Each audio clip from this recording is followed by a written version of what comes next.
Hello everyone, Sean here. Today I'm going to talk about my favorite comic books.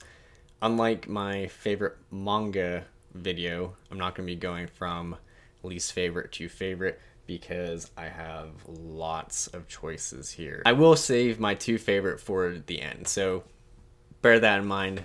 Most of them, not in particular order, except the last two, I'll be like, this is my favorite. So without further ado, here we go. All right, starting off with some Marvel fun, this would be Hawkeye, the series by Matt Fraction with art by David Aja. This is, I guess, kind of the inspiration for the show, I would imagine. I think they have the same logo going on here with the bullseye and all of that. However, I've not seen the show, so maybe I'm wrong about this, but I think this one's probably a little bit more mature. Not that it's super mature or anything, but we do have Clint Barton, Hawkeye. This is him when he's not being an Avenger. So he's just living at his apartment and he's fighting these goons, the tracksuit mafia, which I think they also make an appearance in the show, but he's defending his apartment building. And there's also his trusty sidekick, Kate Bishop. However, a lot of this is Hawkeye being sad and Kate trying to kind of liven him up, make him not so sad, be a good friend, and him pushing her away. So I don't think that's exactly how the Disney Plus show goes. I wish it did. That'd be kind of fun. Just kidding. Maybe not. But the other draw for this is, man, David Aja's art is so good in this series. We got like lots and lots of panels going on. If you've not read any Marvel comics, this is a perfectly good place to start. You don't need to know anything about Hawkeye. You don't need to know anything about Avengers or superheroes or anything. You can just read the Matt Fraction series. I believe it is probably around 20 issues, I think, because this one collects the first 11 and there's a second one that collects another 11 or so probably like 22 issues, somewhere in there. You can also get the paperback versions, which I think collect like 5 to 6. The next two I'm going to pair together because it's the same writer. We have The Vision, written by Tom King, and we have The Sheriff of Babylon by Tom King. So both of these are great. I'll start with Vision. Obviously Marvel comic here, starring The Vision. So if you've seen Vision and Wanda in the movies or TV series, it's going to be obviously those characters. So Vision is kind of an odd comic. He is living at home in Virginia. He is assisting the U.S. government, if I remember correctly. He's kind of being a consultant. Obviously, he's still an Avenger, but his day job is consulting with the United States government. And he has created for himself a family. So he has a wife and 2 kids, and they're all, robot type things, whatever they call him.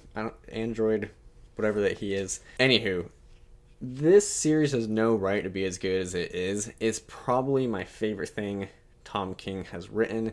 I don't really want to say too much about it, but you're in for a wild ride. And the next one, like I said, is the Sheriff of Babylon. So this one is, while The Vision is my favorite, this may be, to me, the most important thing King has written. This takes place in Iraq, and it is during the invasion of Iraq.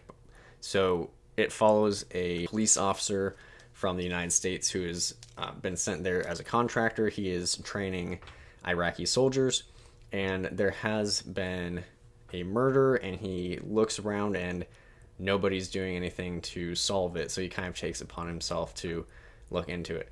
So the reason it's good is because Tom King before he was a comic book writer, he was a CIA agent. He has experience in the field, and I believe he was in Iraq. This series was vetted by the CIA, I believe. Each issue they looked over and had to okay first. Mitch Garrett's art is so incredible. He does a fantastic job in this. But this one's a heavy hitter. So check it out. It's really good. It's not gonna be a happy one, I can tell you that right now. But I'd also say not a whole lot of Tom King is very happy, so I would check it out. It's a great series. I think this deserves, I mean, this is already a deluxe edition, and I know I'm being picky, but I think this deserves an absolute edition. If you don't know what an absolute edition is, you'll see some later. But I think this deserves all the hype. It is such a great series, and just another home run from Tom King. All right, we'll do another pairing here. This is another one where we have a Marvel series and a indie series. But Jonathan Hickman is behind the Avengers, or at least some of the Avengers. Obviously, there's so many decades worth of Avengers, but he did write Avengers for a good long time. And he's also the writer of East of West, which is published by Image Comics, and it was, again, an indie series. We'll start with the Marvel one once again. So Hickman's Avengers is one of my favorites, and I know I said that I would end with my top two, but now I'm realizing this may be my number two, which is a funny sentence. Anyways, we'll move on. But Hickman's Avengers, if you like the Infinity type storyline in the Avengers movies with Thanos and all of that jazz, a lot of that is taken from Jonathan Hickman. And I don't want to go too much into detail, but Hickman's comics are, the stakes are so much higher. And again, like sort of what I felt about Vision, when I read Vision, I was like, I didn't know you could do that in a Marvel comic book. Like, I didn't know they allowed you to do that. Same thing with this. The moral choices Jonathan Hickman puts the Avengers through, America's Mightiest Heroes, insane. Like, I'm like, I can't believe they let him do that. It's so terrifically good. If you do read it, just bear in mind that you have to read it. And I know this is really annoying, but you have to read his Avengers series and his New Avengers series. If you need help, working that out, there are lists online where it's like, read this one first, read this one next, read this one next. That's what I use to work my way through it. I do know that they are reprinting the Avengers by Hickman Omnibus, which has everything in order. I think that'll be reprinted later this year. There should be 2 omnibuses reprinted. The reason you should read this, if you are a science fiction fan, to me this barely feels like Avengers, right? I mean, obviously the Avengers are there, but it's a big science fiction story. There's, other races, there are, planets, other alien races, there are the Celestials, these godlike beings, there are multiple universes, all the stuff you're seeing in the movies right now, except done so much better, and it's so much more interesting. There's a lot of weird, techno jargon that doesn't make any sense, but you're like, it's cool, so we don't care. I don't care. It's so good. You should read it. That's it. And then for East of West, it's going to be a lot of the same with kind of maybe like the techno jargon, but maybe to a lesser extent. But East of West is such a weird story, but it's so good. There's an alternate United States where the United States is separated into, I think it's 7 different areas, if I remember correctly. 7 different states. Not states, different countries, basically. But the storyline follows this guy. This is Death, one of the 4 horsemen of the apocalypse. And you can see he's like cowboy-like figure, gunslinger-like figure. And he has been wronged, and he's out for revenge. So it's part alternate history, part fantasy, because obviously you have Death, looking for revenge. And there's also science fiction elements. There's also a good mix of horror in this as well. There's some pretty disturbing, weird stuff. That's all I'll say about it. Nick Dragata's art is insane. I'm just going to keep showing images. Like, look at that. That's awesome. So go read East of West. It is a wild ride. If I had to give it one criticism, I think the ending was maybe wrapped up a little too quickly. I could have used a few more issues, but that's neither here nor there. Little criticism. All right, and switching gears from high-minded, crazy sci-fi weirdness, we have Bone by Jeff Smith. And this is just a good old-fashioned fantasy fun. Bone is a delightful series. You have these little guys. They're bone creatures. His name is Phone Bone. That is Phony Bone. I had to think of his name. That's Phony Bone. And I think that's Phone Bone again. There's another one named Smiley Bone. They get lost and they end up in this basically fantasy land where there's dragons and knights and all that jazz. And it starts off very innocent, almost kind of Disney-ish. And it gets progressively more darker. It's never, super dark or anything. I think you could read this, you could let your kids read this. I think I was like 12 or 13 when I read it.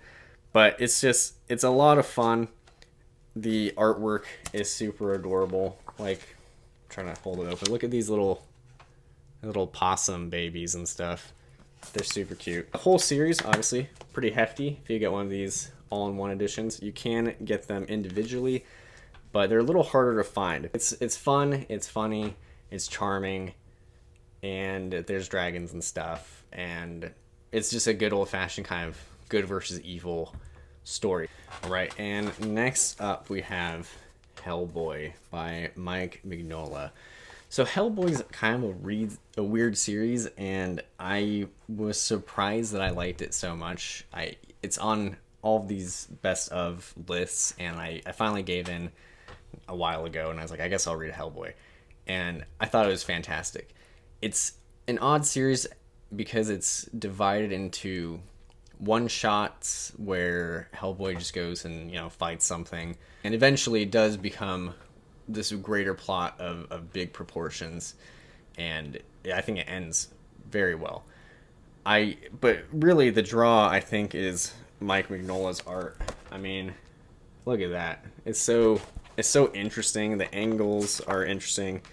Hellboy himself is just kind of such an interesting looking dude. The colors are like all the reds and blacks. I don't know what appeals to me about it necessarily.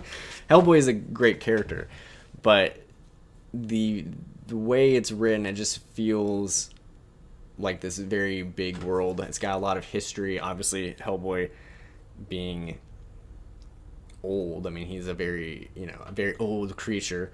You get a lot of history in there. You also get a lot of mythology. You got mythology from all over the world. And I guess, again, in that way, it sort of maybe like The Witcher, in that he goes out and fights monsters for contracts, that sort of thing, or investigates weird goings on. It's very supernatural. If you ever have interest, if you liked the movies, I actually haven't seen any of the movies. I hear the original ones were decent, but this is just, it's like, if you don't like the art, like if I was flipping through that and you're like, I don't know if I really care for that, then it may not be for you, but I think for me it totally works. And there is a second artist, I can't remember his name, who takes over a lot of the art duty later in the series, and he's also really fantastic. So I would recommend at least checking out a few volumes. All right, and for the next one, I wasn't sure which one to choose for this particular writer because I actually like a lot of what he's written. This is the Batman series by Grant Morrison, and this is the second omnibus. There are 3 omnibuses. Grant Morrison is wild, and I shouldn't pretend that I like everything Grant Morrison. I tried to read The Invisibles, and I did not get it whatsoever. His Doom Patrol is pretty out there too, but there's something about his Batman that I find super appealing. Batman, in this version, he is capable of just everything. He's the greatest detective. He can basically do whatever. He can figure out whatever, and that is part of the appeal of it. If you want to read Batman that is maybe a little off kilter, it uses the whole Batman mythos Grant Morrison is your guy. It is a long series. Like I said, this is volume 2 of the omnibus. But if you want some interesting Batman, if you just want an interesting writer, check out some Grant Morrison. But maybe with the caveat, maybe check out Grant Morrison from the library first, because if you don't dig it, like I said, I totally get it. It's pretty out there. All right, we're nearing the end. We've got a few left.